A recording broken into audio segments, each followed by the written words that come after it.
also want to give a big shout out to some of the teachers on the call. Thank you all for everything you're doing to keep our kids engaged and learning through this time. I know it's been probably one of your biggest challenges. So just want to say thank you and give you some kudos. So as we finish up our, our 8th week in sheltering in place, I just want to give you a quick introduction about myself. I know most of you know me, but I've been studying to become a health and life coach for the last 6 or 7 months. And I left my job in high tech last July. And I really left it because I was overwhelmed. I was stretched too thin. I was working long hours. I was trying to take care of my kids. My husband traveled a lot, and I needed a change, and I wasn't satisfied in my job. So I didn't feel that my job satisfied me enough to give me the stress that I was experiencing. So I've always had a passion for health and really try to maintain a balanced life. And so now, after studying for the last 6.5 months, I really feel ready to help others who are in a similar position. So that sort of brought me to where we are today, and to offer these webinars as a way to give back to my community. And hopefully you guys will have a few takeaways from today that can help you as well. So before we really get into the content, what I like to do to just bring us to this moment is to take a few deep breaths. So if you want to go ahead and close your eyes and take some deep breaths. Go ahead and inhale and exhale. And while you're breathing, try to relax your forehead and relax your jaw. And take one last deep breath to bring us to this present moment and allow us to focus. Wonderful. So just to give you a sense of what we're going to talk about, really is to help give you some takeaways today to gain more energy so that you can juggle it all. Recently, I read on leanin.org that they conducted a survey of both men and women. And the results to me were astounding, that during this time of the pandemic, women are spending 71 more hours per week on housework and caretaking. And that's on top of their full-time job. So if you think about 71 hours is almost 2 full-time jobs. And then they have to get to their actual full-time job. So kudos to all of you for holding it together and holding down the fort at home. And that's, reading that sort of validated the fact that we are trying to juggle it all. And so that's why hopefully today this is relevant to you, and you can take some things away to help you. Sorry, I think somebody needs in, so.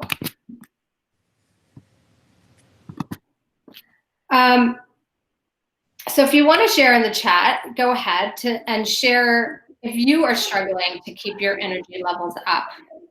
Feel free to share in the chat, say yes, me, this is me. Would love to hear from you.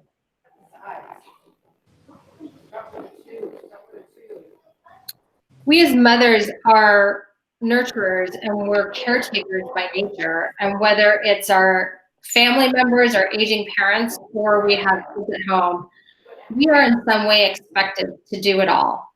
But we aren't superwomen. We need the time to fill our cups up too. So I designed today's webinar as really a workshop to give you a few takeaways to help keep your cup full so that you can give to the others in your family. So I'm going to start with giving you a few tips for your morning routine. We're going to talk about meal timing. We're going to talk about some sleep tips, some organizational tips. And then lastly, we're going to talk about how to ask for what you want and get it. So the first thing I want to talk about is to discuss what morning ritual we can add that can fill you up so that you can start your day right with the energy level that you need. That what? And I'll just pause right now. Could everybody mute their lines? You don't mind? Thank you. I think somebody is still not muted. Let me see. Where is it, Tanya? What's that? I can't find where. It should be down on the bottom of your screen. Oops. You should see a microphone and camera. Yeah, I think you got it. Great, thank you. So many of you have already established a daily routine, through this time. Maybe it's similar to what you were doing before the pandemic. Maybe it's been altered a little bit to make adjustments for that. But I think by now, most of us have some sort of established routine. But now it's time to take that routine one step further. And so I want to give you something that's going to nourish you, that's going to start your day off right and really set you up for a successful day. So if you could take out the handout that I sent to you, if you've printed it off or you have it on your screen, or if you don't have it, if you have a piece of paper or pen in front of you. And for the next 1 minute, I want you to jot down all the things that nourish you. So all the things that give you energy, that make you feel good. And I'll share with you a few ideas that I had written down just to kind of help you get the juices flowing. So it might be something like a hot shower in the morning, or your hot cup of tea or coffee. Maybe it's hot today, but in other cooler days, if you want to, you may want to throw your favorite sweater in the dryer for a couple minutes and put it on while it's warm. Maybe you meditate for a few minutes, or you stretch or work out in the morning. You practice gratitude. So these are just some ideas. So go ahead and take a minute to write down those things.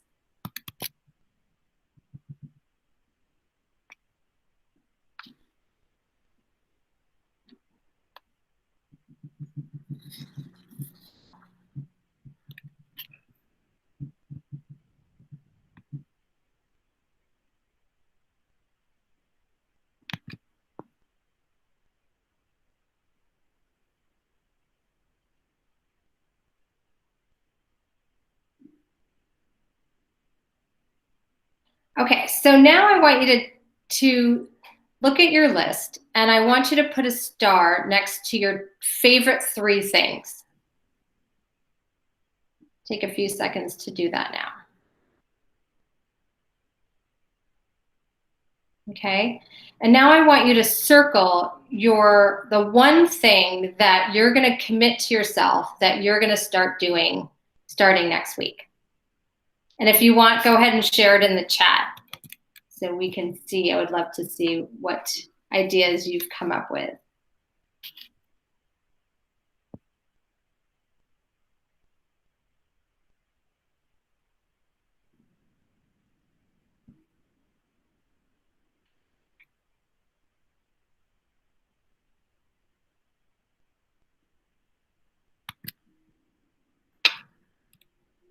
All right, so the next thing we're going to talk about is meal timing. Meal timing is really one of the most important things you can have in your day to keep your energy levels up. Why do we eat? We eat to get fuel, just like a car. So when your car runs out of fuel, you fill up the fuel tank. So just like that, we need to fill our own tanks and keep ourselves running throughout the day and keep our blood sugar levels balanced. Because poor blood sugar levels are really the single biggest factor in mood swings. And I'm going to go more in depth on balancing blood sugar levels in a webinar that I'm hosting in 2 weeks. If you do want to learn more about that and you haven't yet signed up, I'm going to dive in a lot deeper on balancing blood sugar levels.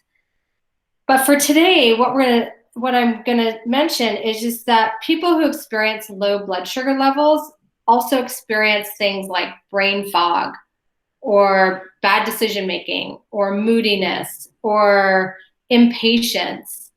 I'm sure all of you, or all of us, me included, have experienced the term hangry, which I often get when I haven't eaten when I'm supposed to. And I get angry because I'm hungry. And I take it out on the people closest to me. So if you're only eating once a day or you're skipping meals, you're setting yourself up for some deep mood swings. And on the flip side of that, if you're constantly eating, you're constantly snacking, as a lot of us are doing right now because we're home all day, or you might have kids who love to bake, we're actually really taxing our bodies. So what we're looking to do with meal timing is to really keep our blood sugar levels balanced. And one way to do this is through consistent meal times. And consistent throughout the day and consistent on a daily basis. So I'm going to give you a few tips for good meal timing. So the first is to eat within an hour of waking up in the morning. And what that does is it really gets your metabolism going. The second is to spread your meals out so they're 3 to 4 hours apart. And if you have longer between lunch and dinner, you may want to sneak in a little snack in there as well, just to keep the blood sugar levels balanced.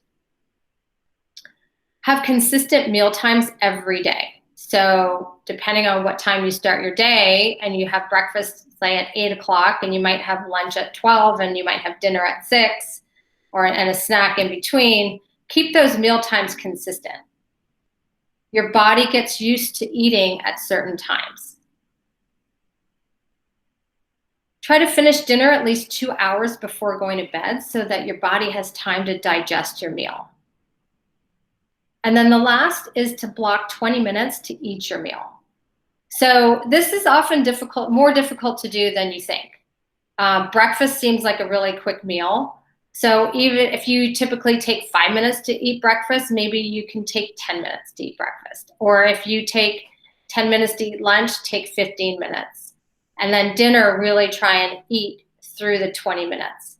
Because what this does is it helps your body to assimilate the nutrients you're going to assimilate more nutrients if you slow down while you're eating. Okay. So if you want to commit to certain meal times, go ahead and write down on your piece of paper what time of day you're going to commit to eating your meals.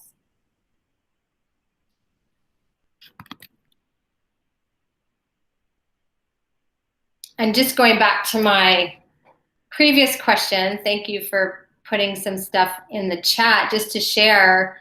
Some people are going to do a morning stretch or yoga. 10 minutes of meditation and stretching seems to be a common one, which I love as well. Working out, connecting with friends, drinking more water, awesome. The Calm app, I love that.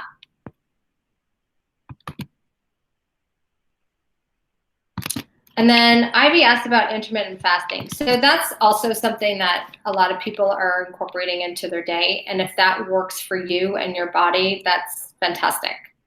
That's not something that works for me. I wake up and I'm starving. So I need to eat within 15 or 20 minutes of waking up. So the next thing I'm going to talk about is sleep. So sleep is a crucial step in achieving optimal energy levels. I'm going to share with you some of the things that have negative sleep effects. And feel free to share in the chat if you are guilty of any of them. So the first is eating late at night. This definitely affects our sleep because it spikes our blood sugar levels right before we're going to go to bed. Consuming caffeine after 2 p.m., brain stimulating work before you go to bed, surfing the web or being on social media before you go to bed, charging electronics next to your bed, watching TV in bed or right before you go to bed. And just another note that my webinar for next Friday is on sleep and going in a lot more depth on ways to improve your sleep quality. I'm going to touch on these today because I think this is as important to giving you more energy. But if you'd like to learn more about sleep, I'll be offering that next week. And so just to see if anyone added something in the chat. Yeah, brain stimulating work before bed, eating ice cream before bed. Yeah, these are things that get our blood sugar levels up, or our brain stimulation is on overload before we're trying to go to sleep. So it's really difficult for our brains to go from those activities to all of a sudden shutting down for the night. So all of these things keep our brains overactive right before bedtime. So one of the biggest favors you can do for yourselves before you go to sleep is what I call a power down hour. And here's how you employ the power down hour. So you calculate the time you need to go to bed in order to get your optimal number of hours of sleep, whether it's 7, 8, or 9, or 10. Maybe some of you need 10 hours. And these days, some of us are getting as much sleep as we're needing. And depending on what time you need to get up in the morning, work backwards from there. So if I need to get up at 7 and I like 9 hours of sleep, I am going to plan to have my lights out at 10 o'clock. And so go ahead and take a second here if you want to calculate that for yourselves. And so if you know you want to be lights out at 10 o'clock, you want to start your power down hour 1 hour before. So I start my power down hour at 9. And what that means is you power down your phone, you power down your TV, you power down your iPads, you power down any sort of stimulating devices, your computers. And one of the greatest things I did for myself was I put a do not disturb on my phone after 10:15. And because I'm going to bed by 11:15. So any of you friends out there who are texting me after 10:15, I may not respond because I don't actually get the notifications. And it's been a huge lifesaver for me and really helped me with my sleep quality. So in that hour, you want to create a routine of things that gets you physically and mentally ready to sleep. So those may be things like taking a bath, or maybe you like your shower at night. Maybe you like, even simple things like brushing your teeth, washing your face. It's telling your body that you're getting ready to go to bed once you build that into your routine. Maybe it's reading with a nice hot water bottle in your bed or on a chair with a nice cozy blanket. Maybe it's writing in your journal if you like to write. Get all those thoughts of the day out on a piece of paper. Or if you're working or you have thoughts about your work that come to you at night, write it down on paper versus being on the screen. And some people like to practice gratitude at night and remember all the things that you're grateful for that day. So these are just some ideas. If you want to share in the chat for everybody some of the things that you're currently doing or that you want to start implementing to help your sleep quality, feel free to do so. The next thing I want to share with you are some tried and true tips that have helped me and helped me keep my life organized. So I really don't have to expend too much energy making decisions about them. I've already spent the time deciding. And so we're often overwhelmed just thinking about all the things that you need to do for the day or make those smaller decisions. But if we slot them into smaller buckets and address them one at a time, they don't seem as overwhelming. And often creating schedules takes away the uncertainty of the day. So I have a list of a few things that have helped me. And the first is creating a monthly dinner menu. Now, I know you may say, like, what? I have to think of 30 dinners. But if you just take even 30 minutes and have your kids sit down with you and brainstorm all the meals that you all love to eat, you'll be surprised with how many you actually come up with, and then just slot those into the weeks. And what this does is it not only, I think deciding what to make for dinner is probably the biggest and most difficult decision we have to make every single day. What am I going to cook today? What do you want to eat today? So taking away that decision you'll be surprised how much relief you have because you know what you're cooking that day. The other thing it helps with is your grocery shopping. So now, if you're like me, I limit the days I go to the grocery store, and I know what I'm going to cook. So I make my list based on what I'm going to cook for that day. And I go into that grocery store and I just grab what I need and I'm out. So it's helpful in that way as well. The second is to pick a day each week, or maybe 2 or maybe 3 days for takeout or a meal kit. And boy, do I look forward to that day when I don't have to cook. But it gives you some relief, and you also know what days that you're not cooking, which is a really nice relief. Come up with a really simple and consistent daily routine for you and your kids. Again, you're sort of taking away the uncertainty. Maybe sit with your kids and make a list of all the things that they can do off of a screen. And so that they know, okay, once I'm done my schoolwork, here's a list of things that can keep me busy, especially if you're working. The fourth is to pick a laundry day. So I've heard from a lot of friends, I feel like I'm doing laundry every single day. And to me, that's so daunting. Like when I'm done laundry, I close my laundry doors so I don't even see the washer or dryer. So if you pick 1 or 2 days a week that you do laundry, stick to those days. And then you don't feel like you're doing laundry every day. And if your kids or your husband needs something washed, maybe they can do it themselves, perhaps. And then the last tip I had was pick a cleaning day. Again, so you don't feel like you're having to clean every day. And maybe you get your kids involved. I warn my kids 2 or 3 days ahead of the cleaning day that that day is going to be the cleaning day. Everybody be ready, so that they know on that day everyone's expected to clean their designated area that we've delegated for them to clean. And then there's no arguments. Everybody just knows that that's what they have to do. And it also, when you get your kids and your husband involved, they then also have a vested interest in keeping your house clean and tidy.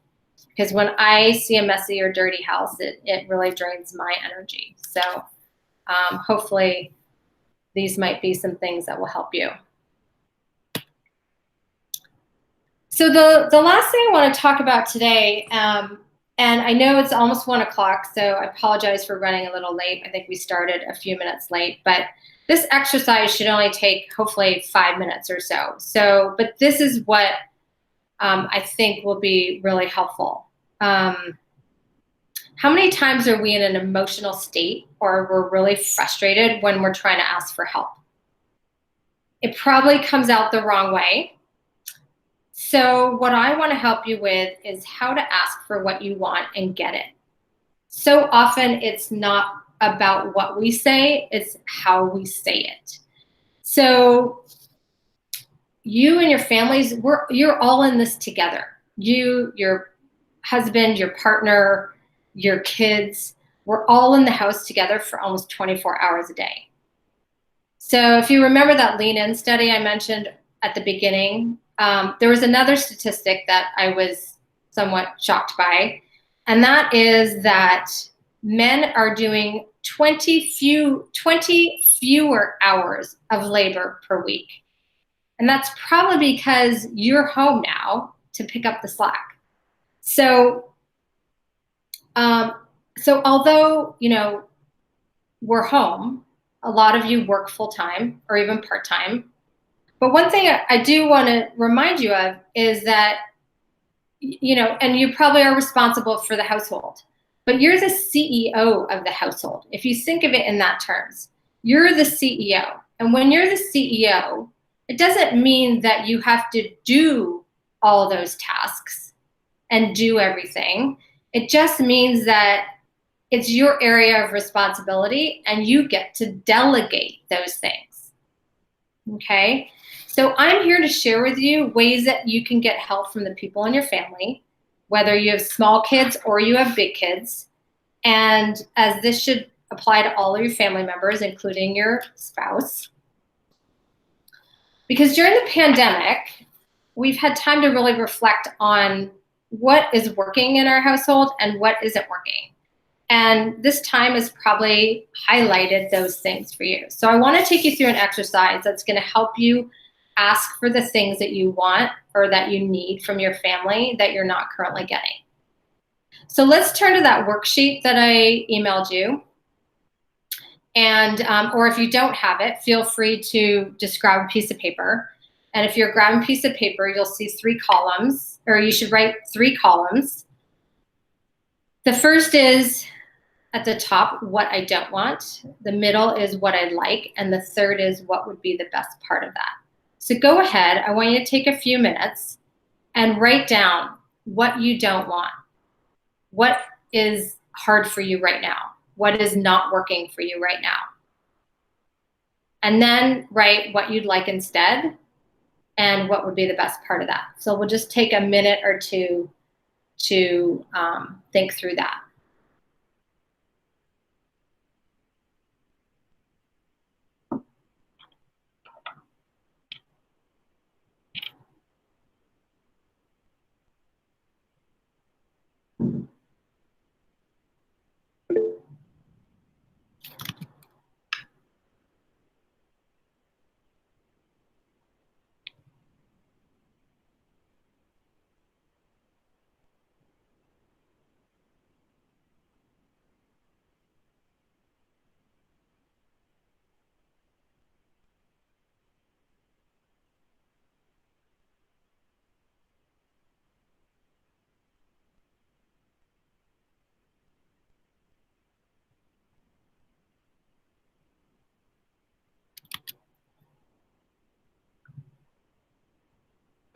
Okay, so hopefully that gave you enough time.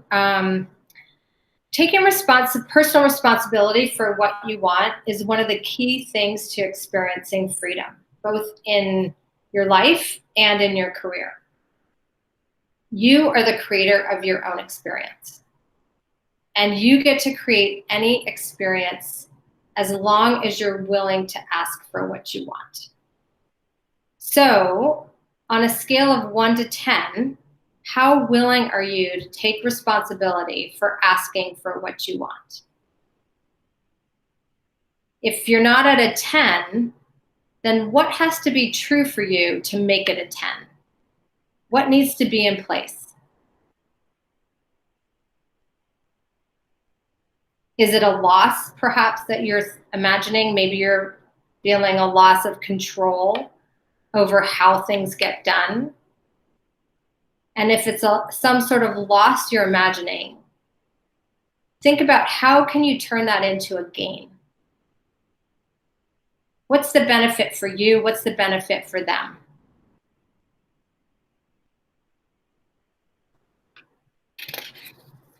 So the next step and the last step here, I want you to take the things that you wrote down and I want you to fill in the blanks in this sentence. I feel blank because blank. I'd like blank. My intention is to blank for you or for us.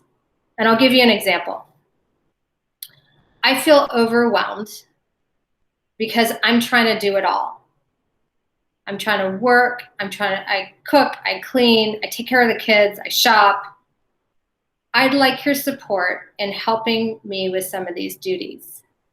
My intention is that I will then have more time and energy to give to you. So go ahead and take a minute to fill that sentence out.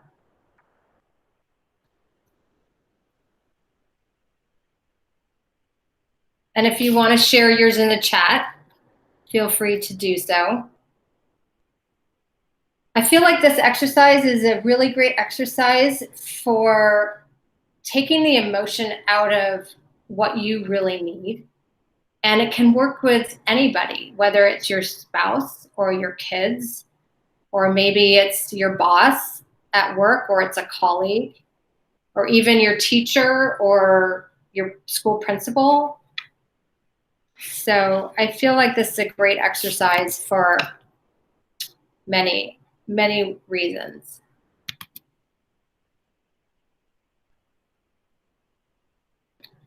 So what I'd like you to do with this is, if there is something that you are in need of, commit to yourself that this weekend you're going to ask for what you want. And if you want to share it with me, how things went, I would love to hear.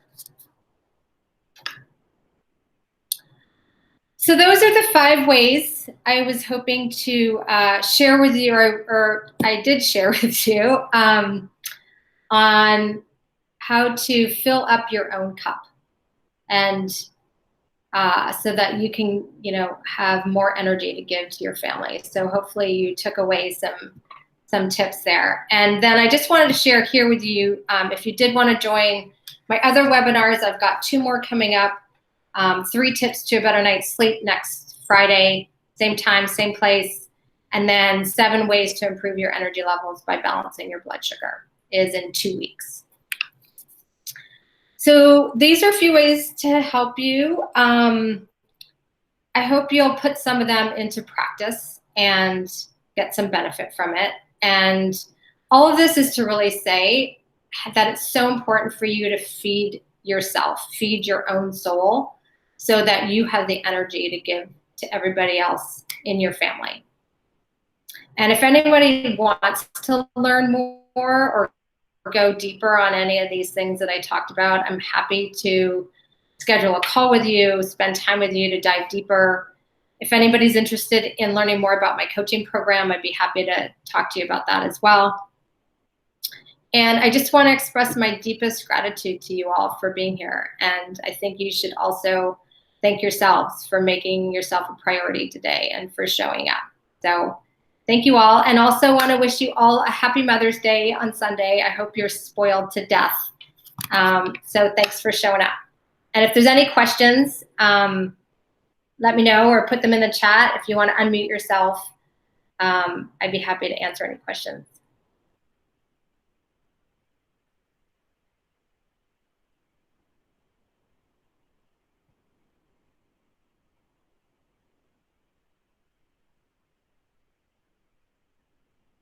All right, well, thanks everyone. Have a great weekend.